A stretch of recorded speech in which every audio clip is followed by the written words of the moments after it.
everyone, hi, welcome back to my channel. I'm Shelly, and what are we doing today? Well, today I am going to talk about the things that are cheering me up right now because nothing to do with booktube. My life has been kind of chaos in real life. There is a lot of big decisions being made and there is a lot going on.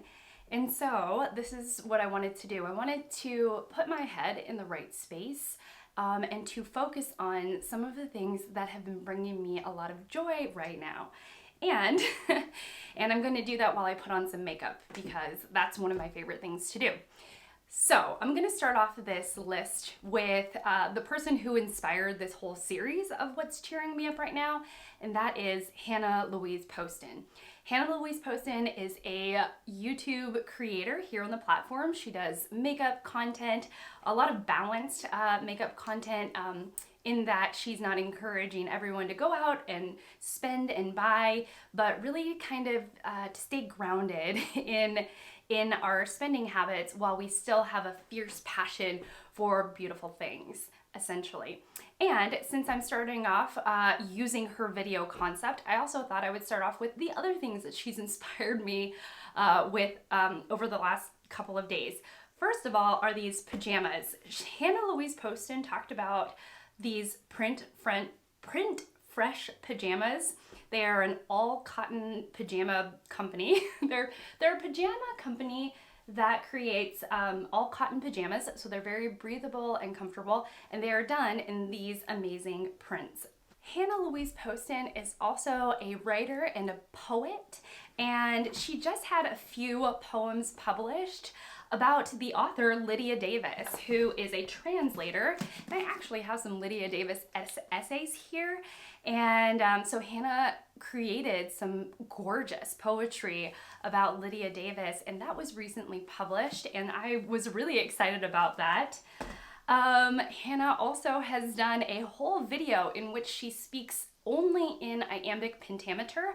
I'm going to leave that link down below. I have read one of Hannah's poems on my channel. I will leave that link down below. And then the final thing, which is what I'm rounding out to, is that she recently did a tutorial. I'm going to pull it up. Hannah recently did a tutorial, and it's called Angry Eyes Makeup Tutorial, or How to Look and Feel Fierce When You Simply Cannot with Everything Else. And that is exactly how I feel. I want to look and feel fierce. I want to bring out the fiery passion that I know is inside of me, even though it may be buried or covered up a little bit right now.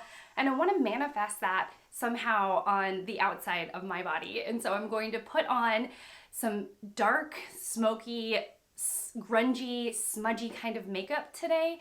And I'm going to be inspired by Hannah's tutorial, even though I won't be following it. But the idea is that this is Shelly's take on Hlp'S Angry Eyes 2022. As I've been thinking about how I want to talk to you about what has been giving me life right now, what has been cheering me up right now, I think the best place to start is with actually another channel here on our corner of BookTube. She's relatively new-ish to BookTube, but I have been loving her channel for a lot of different reasons, and I'll tell you that in just a minute. The channel is Lindy's Magpie Reads.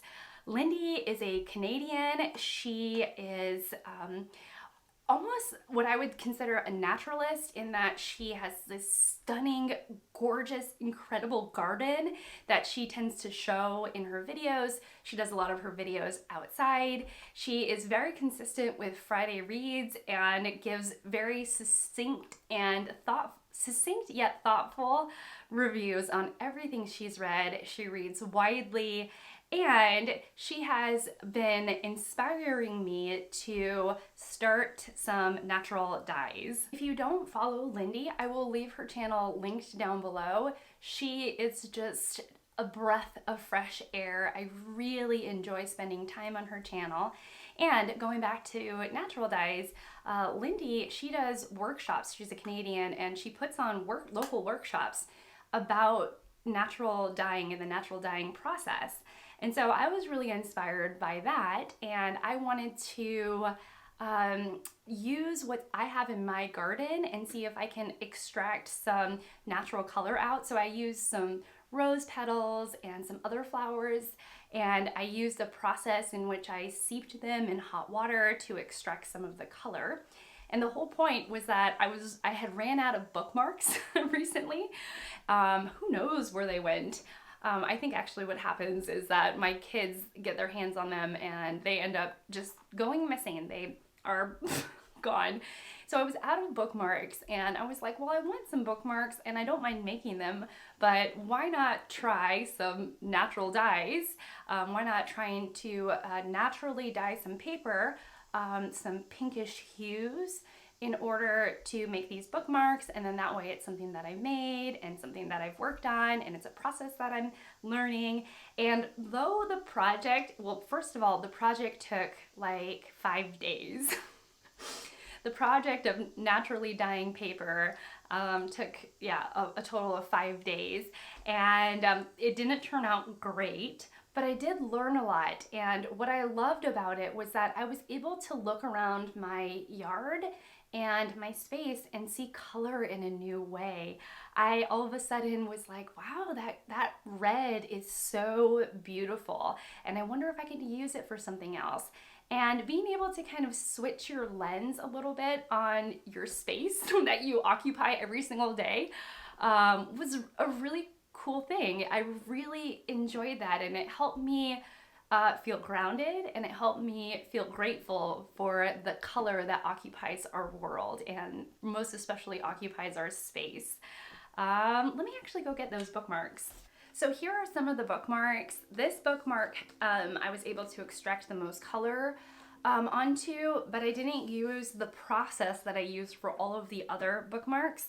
So this one subsequently had the most color, but I followed more of a tutorial for the rest, and they kind of turned out a bit dull looking, but I learned a lot. And it's, you know, all these kinds of projects are trial and error, and so I definitely did some trial and error with these bookmarks, but I think I will try again. And I might just end up painting some of these with like watercolor paints or some water-based paints that I have, and make them a little more colorful, I would say. Going from natural dyes to the natural world, I have a fig tree, and I bought this fig tree bought and planted it last year. And when I had bought it, the woman selling me the fig tree said that every southern home, which I do live in the South, every southern home needs a fig tree, because not only are they gorgeous and they thrive here in the South. My fig tree, I almost have to do nothing to it and it is thriving, but also when the leaves fall, it is sculptural almost. The trunk and the branches without their leaves, it creates a very sculptural effect in the yard. And so a fig tree is not only gorgeous in bloom, but it is gorgeous in its dormant state as well. And so I bought this fig tree based on this lady's advice that every southern home needs a fig tree.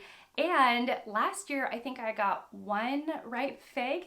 And this year, I have my first ripe fig and several more ripening on the branches. And I am just so thrilled. Like, this fig tree gives me so much joy. I was able to eat a fig, and then my younger son either had the other half of the fig or had his own fig. And it was just so much fun to see fruit grown in your own yard, and you can just pick it and eat it. I don't know, there's something really magical about that. And that really brightened my spirit in the last several days. And then figs on the inside are just, fig trees on the outside are sculptural, but figs on the inside are absolutely stunning little pieces of art as well. And so everything about the fig tree is bringing me a lot of joy and putting a smile on my face. The angry eyes are coming together, so I like this. It's turning out more like pretty eyes than angry eyes, so I gotta get to the angry eyes part. Okay, we're definitely getting there. Okay, so we're getting there with the angry eyes, but I wanted to stop and talk about the next thing that was cheering me up. And that was the fact that I spotted, almost on a lark, this teeny tiny little frog, of which I will put up a picture right now. It was about the size of my pinky's fingernail, so it was just so tiny. And I was putting Harry outside. Harry is my mini schnauzer, who I love so much, who also gives me a lot of joy and cheers me up often. I was putting him outside to play around and use the restroom, and I spotted this tiny little frog, and I got it to sit on my hand for a minute, and I just marveled at it. I marveled at it with my iPhone, and I took pictures of it. And I just marveled at its little tininess, and a flood of memories came back about how much I enjoy teeny tiny little things, even fiction based on tiny things.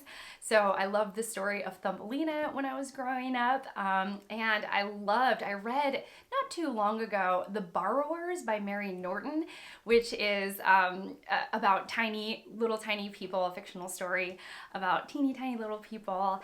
And that story was so charming. And so here I am looking at this frog, and unlike the fiction that I just referenced, this tiny little thing is in front of me, and he's breathing and blinking, and his little feet are grabbing onto the leaf, and I just marveled at it.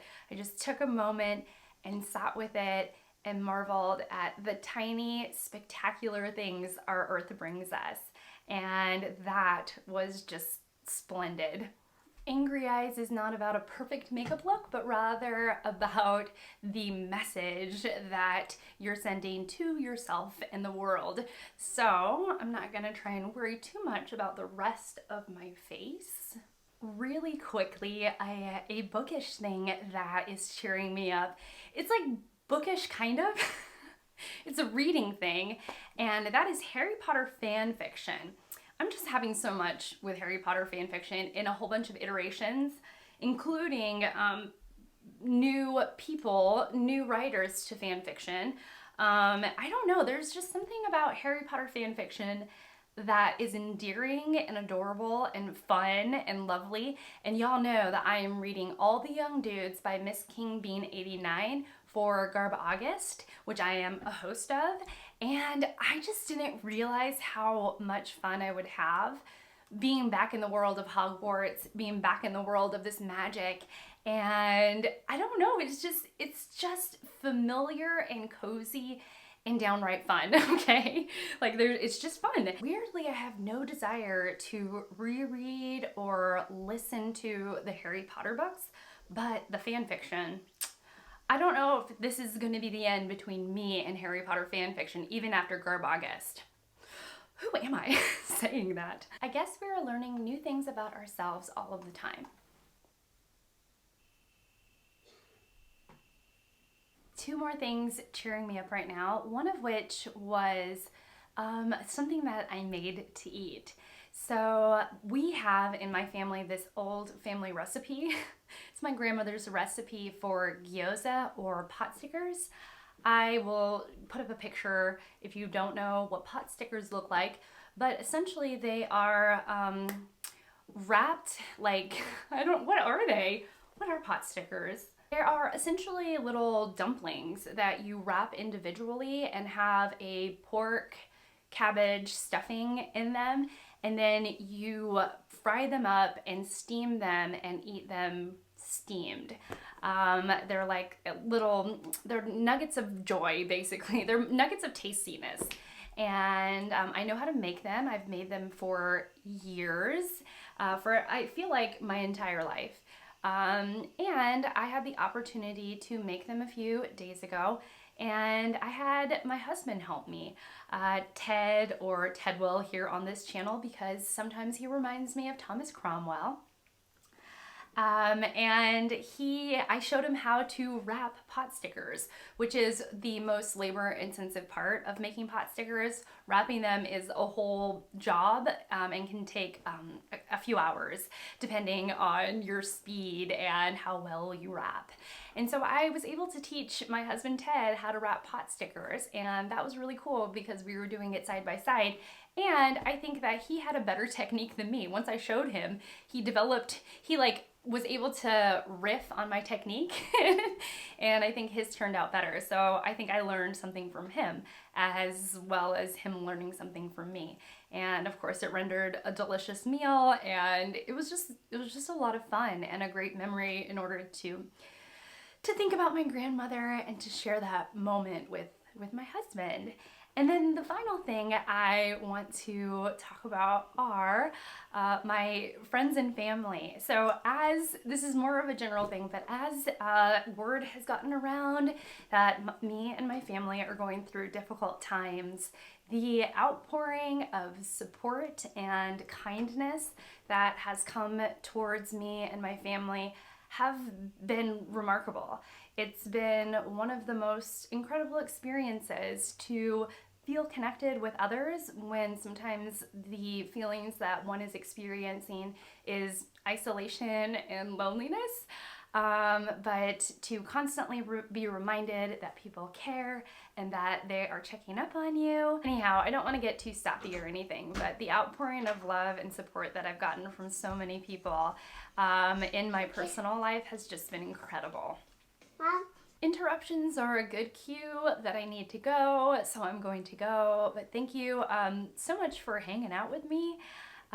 Please tell me what's cheering you up right now. I would love to know.